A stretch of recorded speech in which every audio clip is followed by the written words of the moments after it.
जेके माण्हू सच्चे हक़ जी राह खे छॾे करे दीन ऐं धर्म खे हिकिड़े पासे रखी करे दुनिया जे धन ऐं दौलत ॾे ध्यानु ॾेई पंहिंजो सभु कुझु विञाए वेही रहंदा आहिनि, उन्हनि जे लाइ इबरत जो अंजाम आहे।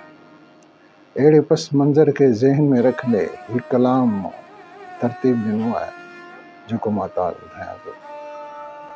छो तो विसारियो वर वर वरणो दुनिया मां छा आहे। छो तो विसारियो वर वर वरणो दुनिया मां छा आहे। हिकिड़े कफ़न सिवा ॿियो खणणो दुनिया मां छा आहे। छो तो विसारियो वर वर वरणो दुनिया मां छा आहे। हिकिड़े कफ़न सिवा ॿियो खणणो दुनिया मां छा आहे। आया जहां में जेके से मोटी मिठा हलिया विया। आया जहां में जेके से मोटी मिठा हलिया विया। मंज़िल मिठा क़बर थे लहणो दुनिया मां छा आहे।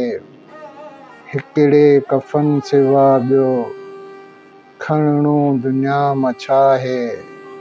छो तो विसारियो वर वर वरणो दुनिया मां छा आहे। हाणे ईंदो न कोई रहबर रसूल राहिब। हाणे ईंदो न कोई रहबर रसूल राहिब। ही कर फ़िक्र हमेशा मिलणो दुनिया मां छा आहे।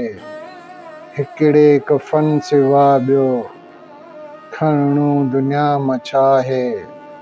छो तो विसारियो वर वर वरणो दुनिया मां छा आहे।